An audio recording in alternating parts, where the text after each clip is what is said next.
Em setembro de 2016, no Congresso Internacional de Astronáutica no México, Elon Musk, o fundador e CEO da SpaceX, apresentava seus planos ambiciosos para tornar a espécie humana numa espécie multiplanetária e com foco total na colonização de Marte. Esse era o começo de um gigantesco e ambicioso plano que tem o potencial de tornar a espécie humana numa espécie multiplanetária. E o resultado desse esforço todo é conhecido hoje como Starship, nome atribuído a todo o sistema de lançamento que engloba a nave principal do segundo estágio, que é chamada de Starship, e o veículo de lançamento, que é chamado de Super Heavy. Ambos veículos são absurdamente enormes. E pela primeira vez na história do mundo dos foguetes, uma nave era inteiramente construída desde o zero, com o objetivo e a capacidade de levar 100 ou mais pessoas para Marte. E pela primeira vez na história, além de um design único, tal nave não teria apenas 2, mas sim 4 superfícies de controle de voo, 2 no topo e as outras 2 na parte inferior, para um controle absurdamente preciso e nunca antes visto durante toda a fase de queda livre controlada através da atmosfera, que pode ser tanto a da Terra quanto a de Marte. A Starship foi colocada pela primeira vez no topo do primeiro protótipo do seu primeiro estágio Super Heavy em 6 de agosto de 2021, se tornando não só no foguete mais alto, mas cada vez mais próxima de se tornar no maior, mais pesado e mais potente foguete depois do Saturno V, o até então maior e mais potente foguete já feito pela humanidade.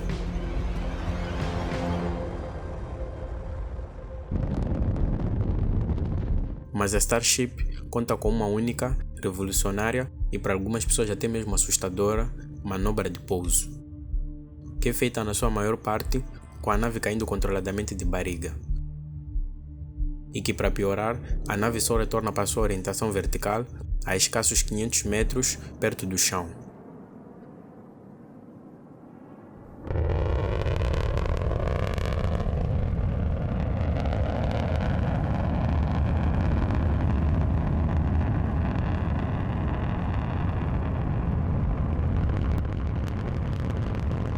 Mas para entender o porquê da SpaceX ter escolhido esse revolucionário e insano procedimento de pouso, ao invés de optar por recriar o mesmo tipo de pouso que é feito pelos Falcon 9 e que já foi e continua sendo exaustivamente comprovado quanto à sua confiabilidade, temos de entender a dinâmica de chegada de um veículo em um outro planeta. Quando qualquer veículo está a chegar em um outro planeta, seja ele a Terra ou Marte, dentre outros vários problemas graves, ele vem com um que é especialmente perigoso: o tremendo excesso de velocidade, que geralmente ronda nos 20.000 km/h. E para começar a contornar esse problema, a equipe responsável pelas naves optariam por colocar a mesma primeiro em órbita do tal planeta, para ir reduzindo gradualmente a sua velocidade e posteriormente, de forma mais controlada, realizar o procedimento de entrada no planeta. Mas isso só pode ser feito se o veículo ou a nave tiver combustível especialmente reservado para tal procedimento, o que de uma forma geral nunca tem, além de ser um procedimento mais demorado e que aumenta muito a complexidade do mesmo. Por isso que veículos como os rovers acabam entrando na atmosfera com tanta velocidade que acabam por se superaquecer e incendiar, motivo pelo qual precisam ter escudos de calor bastante robustos. E no caso dos ônibus espaciais, por terem asas, precisavam não só de escudos de calor, mas também precisavam entrar com um forte ângulo de ataque e realizar uma série de curvas para a esquerda e para a direita enquanto caíam através da atmosfera terrestre. E é aqui onde a incrível engenharia por detrás do desenvolvimento da Starship entra em ação. A Starship também entra na atmosfera em ângulo, assim como os ônibus espaciais, se superaquecendo e desacelerando continuamente à medida em que a atmosfera vai ficando cada vez mais densa, motivo pelo qual ela é revestida por cerca de 25.000 placas que formam seu escudo de calor. Mas ao invés de planar, como os ônibus espaciais faziam, a Starship mantém-se numa queda livre de barriga que é controlada e pode ser ajustada precisamente pelos seus 4 flaps. A cerca de 500 metros do chão, seus 3 motores Raptors são ligados e vetorados para a posição máxima, reorientando a nave da posição horizontal para a posição vertical, ao mesmo tempo em que seus flaps da traseira são retraídos, facilitando ainda mais na execução da manobra de giro. Ao retrair os flaps da traseira e mantendo os da dianteira da nave estendidos, permite que a parte traseira da nave gere menos arrasto, o que induz ao giro, já que com os flaps recolhidos há menos superfície em contacto com o fluxo do ar e, consequentemente, gera-se menos arrasto, em relação ao topo da nave que está com os flaps estendidos.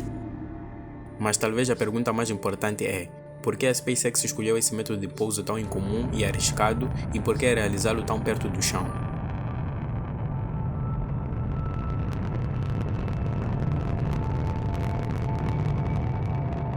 Para responder essas perguntas, precisamos entender um conceito no qual todo o procedimento de pouso da Starship se baseia: a chamada velocidade terminal.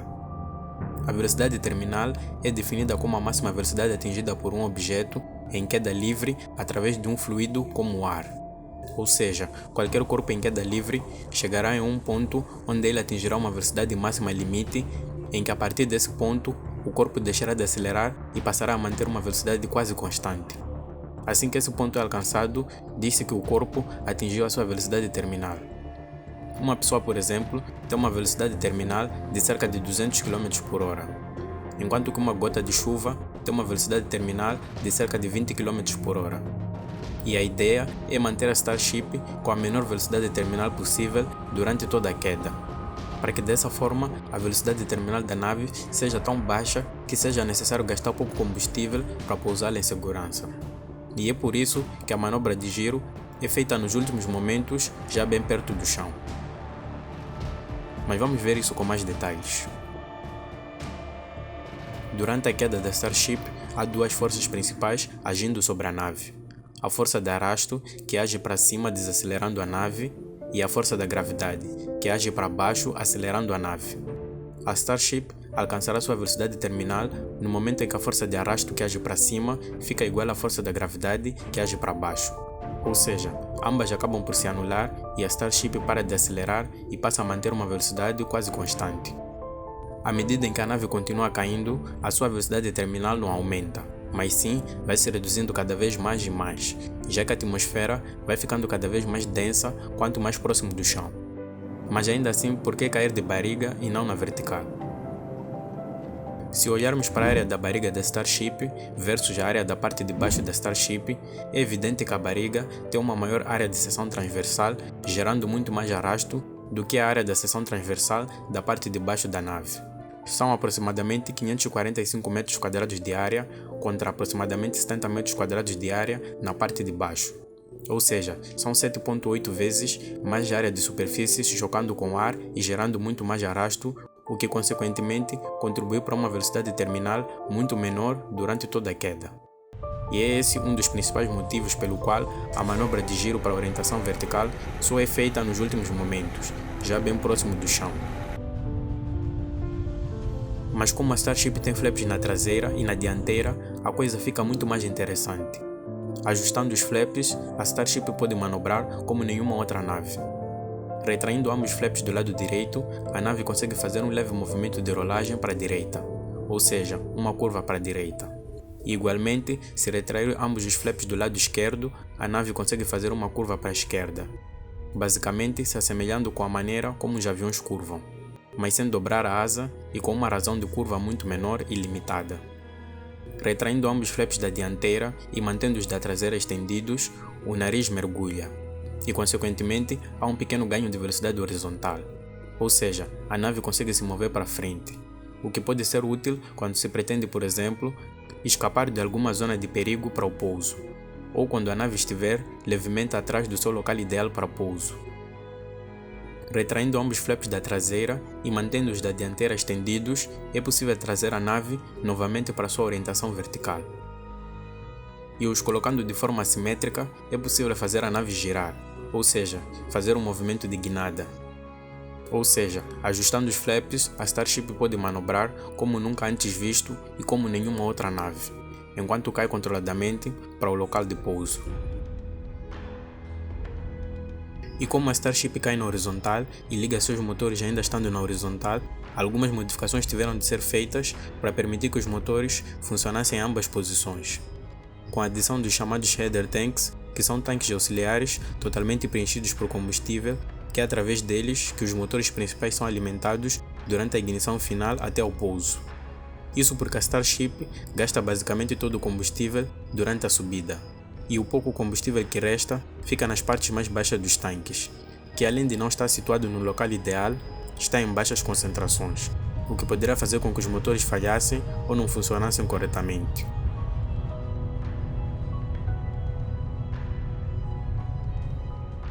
E a ignição dos motores precisa ser feita no momento exato. O procedimento é popularmente conhecido como Suicide Burn, que é definido como um método de pousar um foguete de forma suave, com o tempo bem calculado e com a ignição dos motores em alta potência iniciada no último segundo possível, de maneira que ele atinja uma velocidade vertical de zero, precisamente no exato momento em que ele toca a superfície do chão e os seus motores são imediatamente desligados.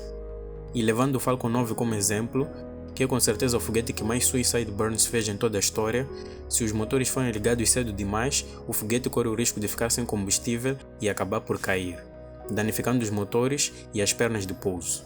Mas também corre o risco de atingir uma velocidade de 0 km por hora enquanto ainda está no ar, o que poderá fazê-lo voltar a subir, o que seria um grande problema. Se os motores forem ligados tarde demais, o foguete corre o risco de não conseguir desacelerar a tempo e acabar por atingir o chão em alta velocidade, destruindo a si e provavelmente o pad de pouso. Por isso que é usado o procedimento de Suicide Burn, em que os computadores do Falcon 9 calculam o tempo e o momento exato para ligar os motores para que ele chegue numa altitude zero, quase que ao mesmo tempo em que ele atinge uma velocidade de zero. E a Starship segue exatamente o mesmo princípio. E a principal vantagem desse procedimento todo é que gasta-se muito menos combustível, ou em outras palavras, muito menos ΔV é necessário para trazer todo o sistema para uma parada total. E falando de motores de foguete de uma forma geral, existe uma zona ideal para o correto funcionamento deles. No caso do Falcon 9, essa faixa varia de 40% de potência até 100% de potência. Qualquer coisa abaixo de 40% e o motor corre o sério risco de flame out, ou simplesmente se apagar. Então a configuração ideal fica em torno de 70% de potência. Isso permite que os computadores aumentem a potência caso a ignição tenha acontecido mais tarde, ou reduzam a potência caso a ignição tenha ocorrido mais cedo. E isso é feito de forma totalmente autônoma pelos computadores, que estão constantemente a calcular a velocidade de queda, a aceleração e o quanto de potência é necessário para que o foguete chegue numa altitude zero, quase que ao mesmo tempo em que ele atinge uma velocidade zero. E uma pequena curiosidade sobre os momentos finais para o pouso do Falcon 9 é que com apenas um motor Merlin em potência mínima, gera-se uma força de empuxo suficiente para fazer o foguete pairar no ar.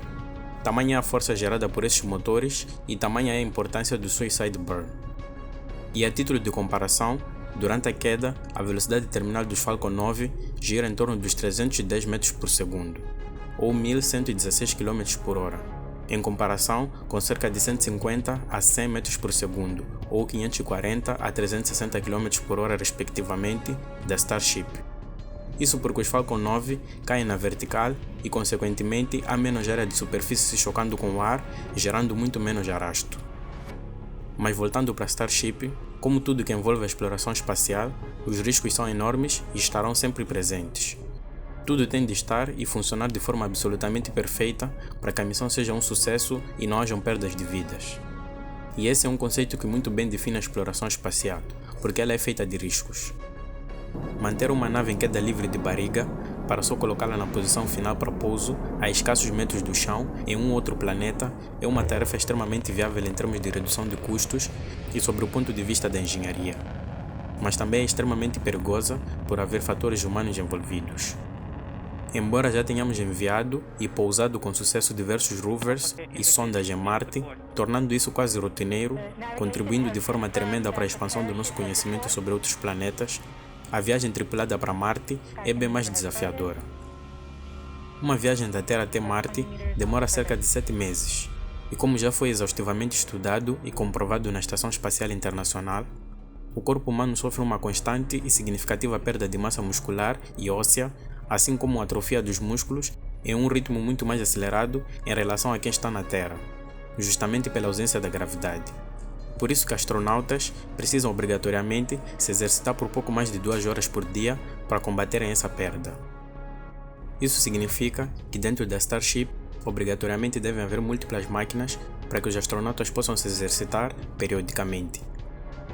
Além do confinamento, questões de saúde, a comunicação e relação entre os tripulantes, a questão da comida e água suficiente também é um ponto crítico, já que são 7 meses para ir e alguns dias ou semanas lá, e mais 7 meses para voltar. Então é necessário prover comida e água suficiente para cerca de 2 anos de viagem. E a água não será somente para o consumo da tripulação, mas também para a higiene, refrigeração de equipamentos e até para a respiração da tripulação, embora outros métodos também possam ser usados para a produção de oxigênio. Mas como todos esses problemas serão ultrapassados, somente o tempo dirá. Enquanto isso, a Starship continua sendo exaustivamente testada e melhorada a cada dia que passa. E talvez um dia esse pouso seja tão comum, assim como é com o pouso do primeiro estágio do Falcon 9, mas não aqui na Terra, mas sim em Marte.